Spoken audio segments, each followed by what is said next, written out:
प्रभु तेरी वाणी जीवन की रोटी, नैनों की ज्योति अंधेरा मिटाती।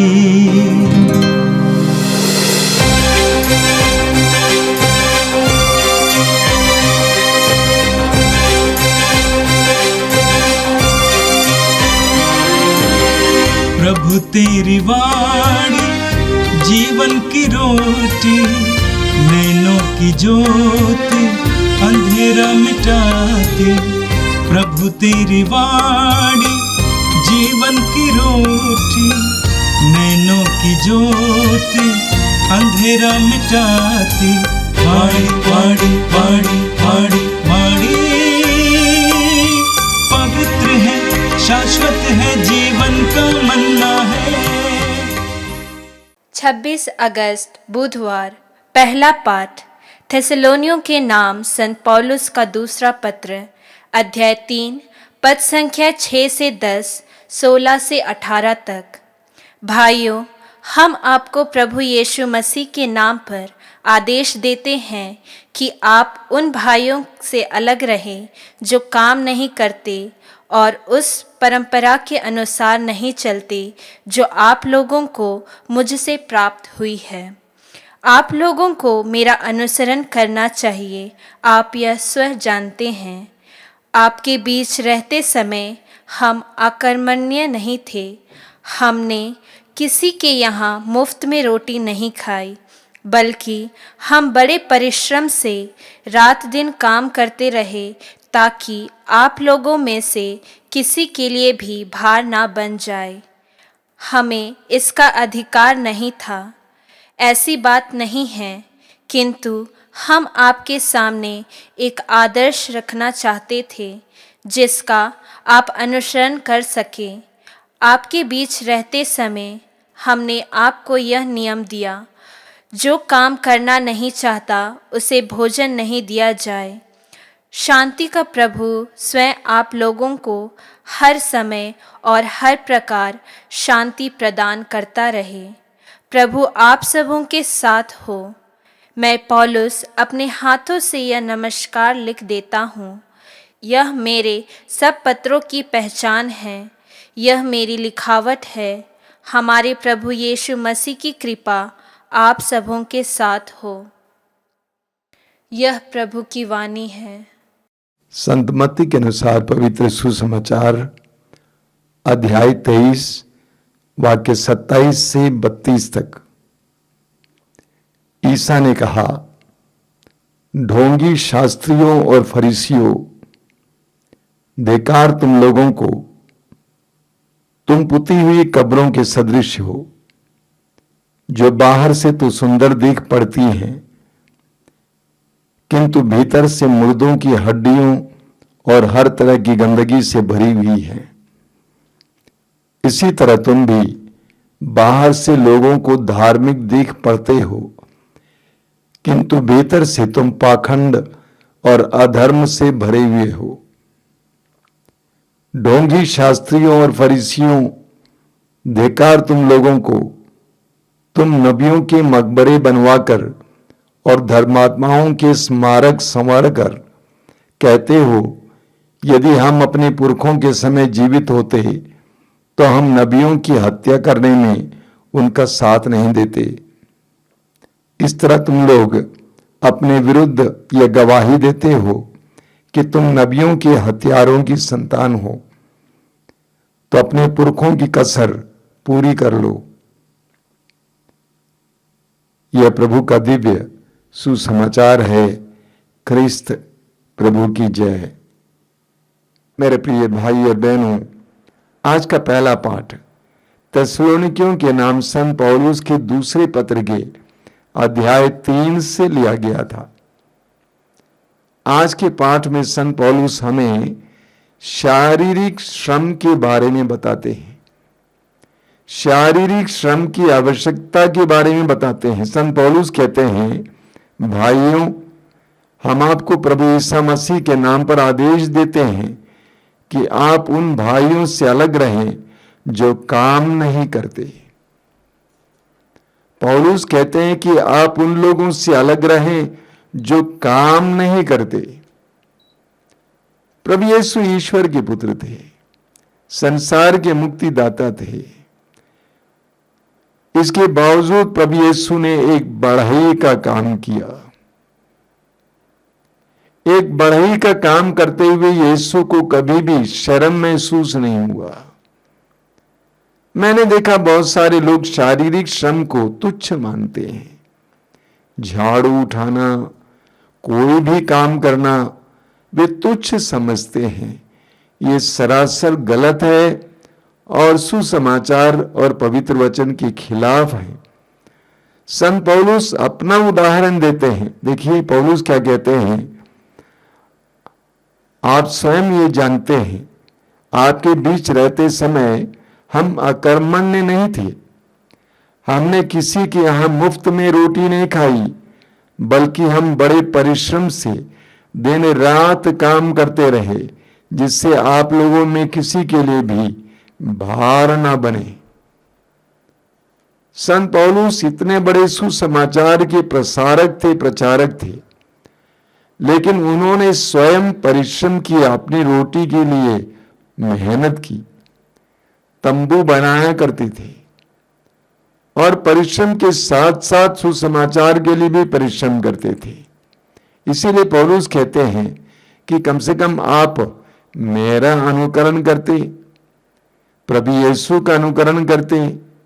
काम करना कोई बुरी बात नहीं है, परिश्रम करना कोई बुरी बात नहीं है, बहुत अच्छी बात है।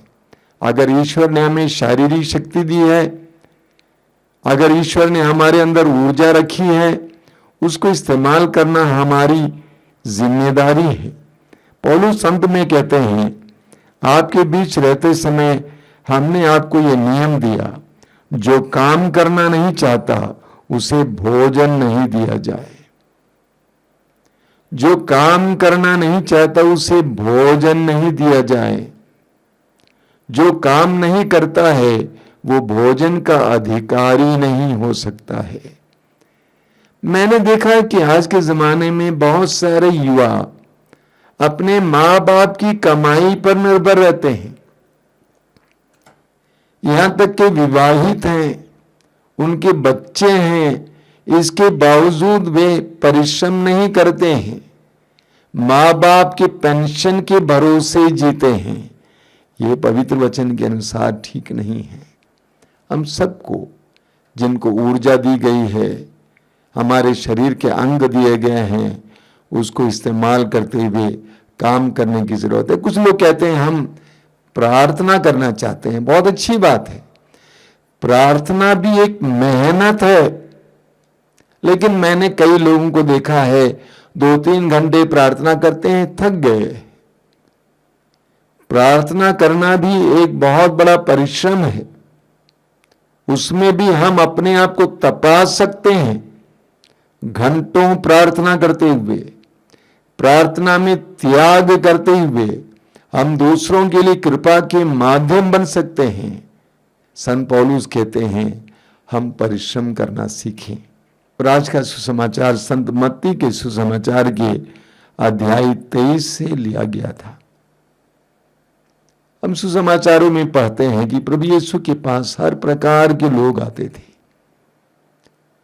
और प्रभु यीशु ने उन सबको स्वागत किया। दुखी, पीड़ित, रोगी, पापी, सबके लिए प्रभु के मुंह में अच्छे सांत्वना भरे शब्द थे। लोग प्रभु के वचनों को सुनकर सांत्वना प्राप्त करते थे।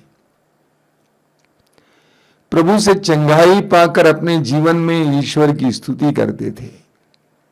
लेकिन एक वर्ग के लोग, जिनके लिए प्रभु के मुंह में कठोर शब्द थे, वो है विशेष करके धर्मगुरु, उस जमाने के धर्मगुरु, फरीसी और शास्त्री, जो अपने को धर्मगुरु मानते थे, धार्मिक नियमों के ज्ञाता मानते थे। प्रभु यीशु ने उनके लिए बहुत कठोर शब्द इस्तेमाल किया। प्रभु ने उनको बार बार ढोंगी, कपटी कहा। प्रभु यीशु ने उनको ढोंगी क्यों कहा, कपटी क्यों कहा? इसके लिए इसका जवाब हमें आज के सुसमाचार में मिलता है। प्रभु यीशु कहते हैं कि तुम पुती हुई कब्रों के सदृश हो, जो बाहर से तो सुंदर दिख पड़ती है, किंतु भीतर से मुर्दों की हड्डियों और हर तरह की गंदगी से भरी हुई है। यही कारण था कि प्रभु यीशु ने उनको ढोंगी कहा, कपटी कहा, पाखंडी कहा, क्योंकि वे पुती हुई कब्रों के सदृश थे। बाहर से पुती हुई कब्र देखने में सुंदर, लेकिन अंदर हम जानते हैं हड्डियां इत्यादि। हम किसको पाखंडी कहते हैं, ढोंगी कहते हैं, जो कहता कुछ और है और करता कुछ और है,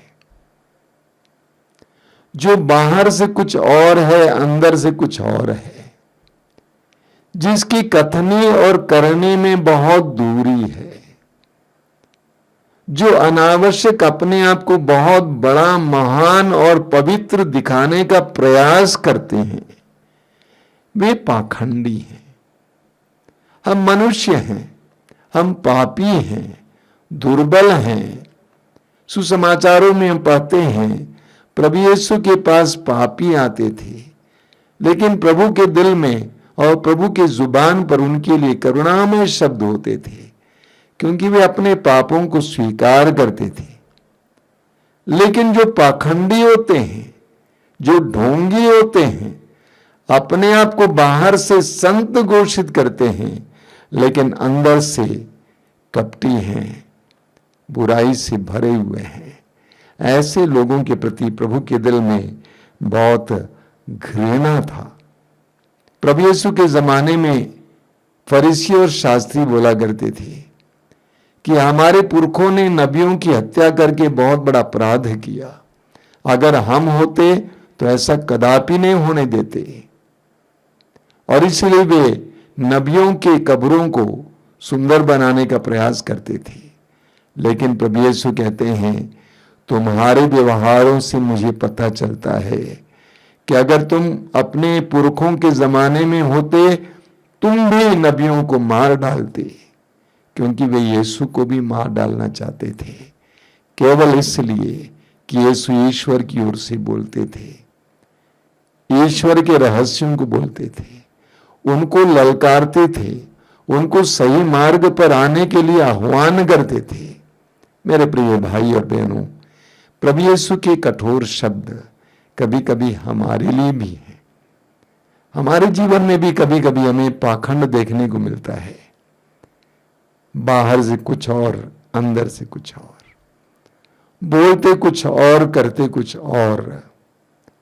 बड़ा मीठा बोलते हैं लेकिन अंदर बहुत कड़वा है। ऐसा बोलते मानो हम बहुत ईमानदार हैं लेकिन बेईमान हैं। आज हम प्रभु के सामने अपने आप को खोलें। प्रभु नहीं चाहते हैं कि हम निष्कलंक बने, हम निष्कलंक नहीं बन सकते हैं, लेकिन हम जरूर निष्कपट बन सकते हैं। हमें कपटी नहीं बनना चाहिए, हमें स्वीकार करना चाहिए। अगर हमने गलती की है, स्वीकार करनी है। अगर हमारे अंदर कमजोरी है, स्वीकार करना है। आइए हम प्रार्थना करें। प्रभु यीशु धन्यवाद देते हैं आज के सुंदर वचनों के लिए,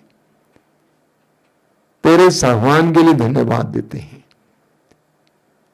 तेरी इस चुनौती के लिए धन्यवाद देते हैं। तू चाहता है कि हम लोग ईमानदारी की जिंदगी जिए। तूने ईमानदारी की जिंदगी जीकर हमें सिखाया कि हमें भी इसी तरह जीना है। ऐसा जीवन जीने के लिए हमें कृपा दीजिए। हे प्रभु यीशु, इन वचनों को सुनने वाले मेरे भाई बहनों को आशीर्वाद देना। आज पूरा दिन उनके लिए आशीष का दिन बने। हमारी प्रार्थना को ग्रहण कर, आमीन। प्रभु तेरी वाणी जीवन की रोटी, नैनों की ज्योति अंधेरा मिटाती। वाणी वाणी वाणी वाणी वाणी पवित्र है, शाश्वत है जीवन का मन्ना है।